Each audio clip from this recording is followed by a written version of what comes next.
Hey guys, Neomis here. So I'm back. So for today's video, I'm going to be talking about my thoughts on the Arsenal versus Aston Villa game. Stay tuned because I've got a bit of a rant going on. The game has got 1 minute left and now, so let's go.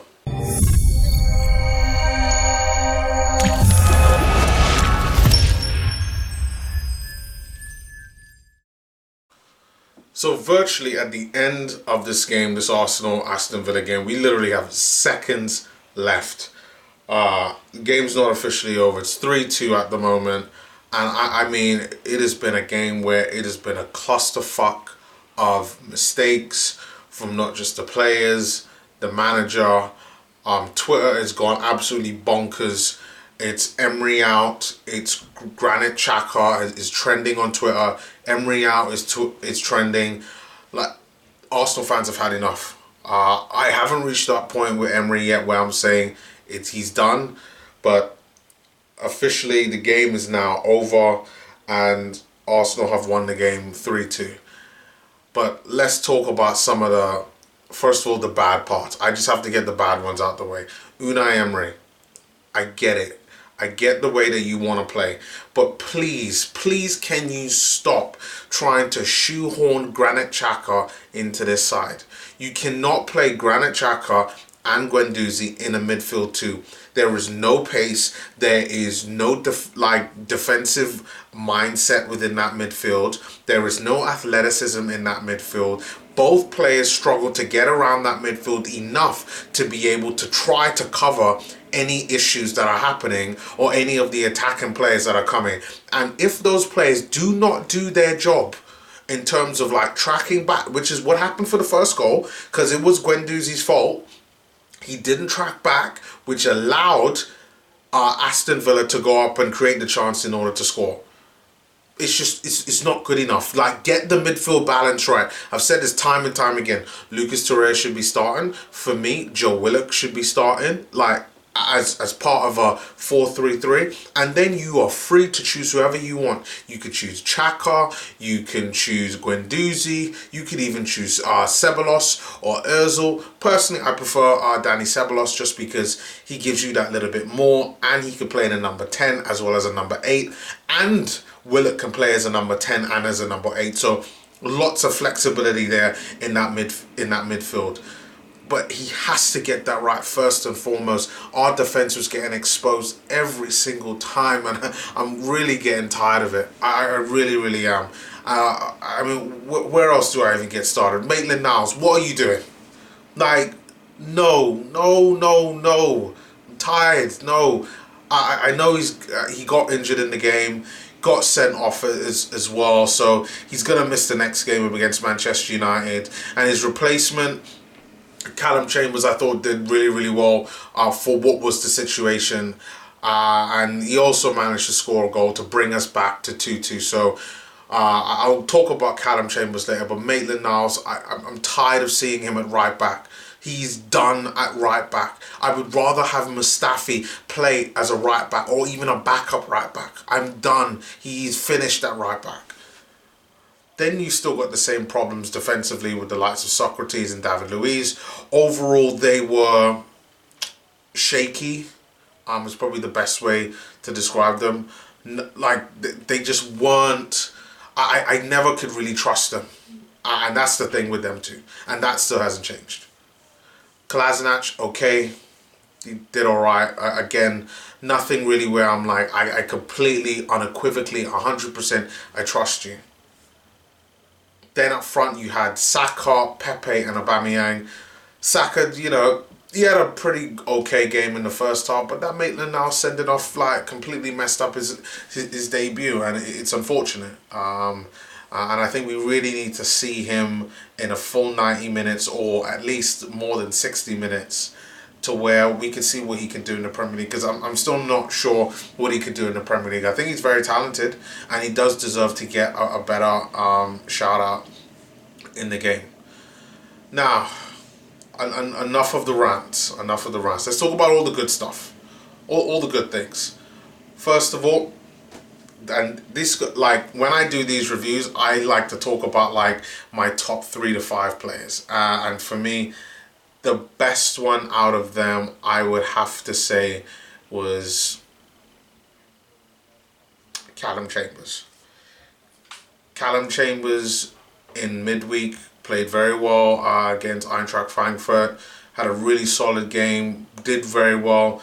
A lot of people would have thought, you know what, maybe he would have might, get a chance either in defence or defensive midfield. Would have been a good shout out to play him there. We all know he can play at right back as well. So that was an opportunity for Callum Chambers to get on the pitch. He didn't start, he came up off the bench. Not only did he put a solid performance in at right back, but then he also scored a goal that gave us the platform where we could have gotten at least 1 point. That is why Callum Chambers, for me, is my man of the match. Or, I wouldn't say man of the match, but definitely my #1 player of the game. And he had less time to do it. He probably should be man of the match, or at least man of the best player within this Arsenal setup today. He was really solid, brought us back from death, because I was getting ready to go off. Like, you all know, I have a heart condition. My blood pressure I was going up. I mean, I was getting ready to just completely explode. I had enough with Arsenal and their bullshit. And Callum Chambers, mate, you saved my life with your performance today. So big shout out to Callum Chambers and what you did today. Second of all, Pierre, Emerick, Aubameyang. I mean, I don't know what to say about Aubameyang. Scores the winner, gives us 3-2. Brilliant free kick scored today. Gives us the 3 points. I'm putting him second just because he played the 90 minutes out of the game. And even before Callum Chambers came on the pitch, he had a couple of chances that he missed and he wasn't able to put them away. And I won't criticize him for that, because I know a lot of people do. But strikers miss chances. But for me, one of the standout players. I just wish, he'd have made it a little bit more comfortable for us. But overall, Aubameyang, just such a good player. Such a good player. And you know what? I'm really happy that we have him, because if we keep playing like this and if we don't make it into the Champions League, there is a really good shout out that he might actually leave the club in the summer. And I know no one's talking about it now, but his contract runs out in a year's time. Or, well, a year and a half. So it's one of those where let's just keep on doing this. Let's keep using Aubameyang. Let him keep scoring goals for us, getting the 3 points. This is what we need. So really happy that Aubameyang was able to get another goal today. Thirdly, Pepe. Again, he's my third player, not because he did things like brilliantly or fantastically in the game, but just because he scored his first goal. You could tell previous games from when he started, he's been doing all the right things, but just hasn't been able to give a lot of end product. And for him to be able to, it was a penalty, to get his first goal, hopefully that'll be that kind of, just get it off his back, get it out of his system. He's got 1, hopefully he can get 2, then 4, then 8, and we want to start building up that repetition, getting things going, getting the goals going. That's what we want from him. So hopefully this is the first of many, and hopefully we will see many more. Who else was good? Matteo, Guendouzi. And this is my final one. Now, there were other players there that were okay, but for me, I got to give it up for Matteo. Again, it's another game where Matteo has stepped up. Like, this guy driving forward, passing the ball well. He did make a few mistakes, but when we needed a goal, like, he was literally trying. Like, he could have scored 2 goals. I mean, he hit the post. I think one was deflected. Two hit the post. One off the crossbar. One off the left-sided post. As though like you were facing towards goal. Like, did really, really well. And it was just unfortunate that he wasn't able to score.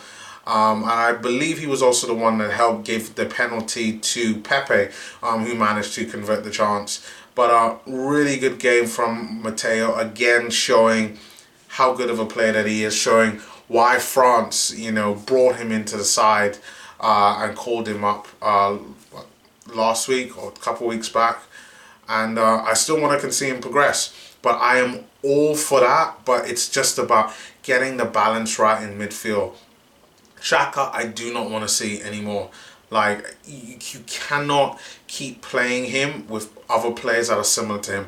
Him and Matteo are similar. Like, they're not athletic. They're relatively slow. Yes, if you give them time on the ball, they pass the ball very, very well.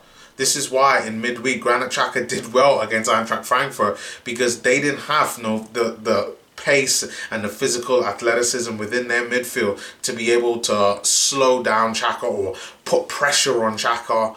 Like, this is why, like, in the Premier League, Xhaka doesn't really work that well.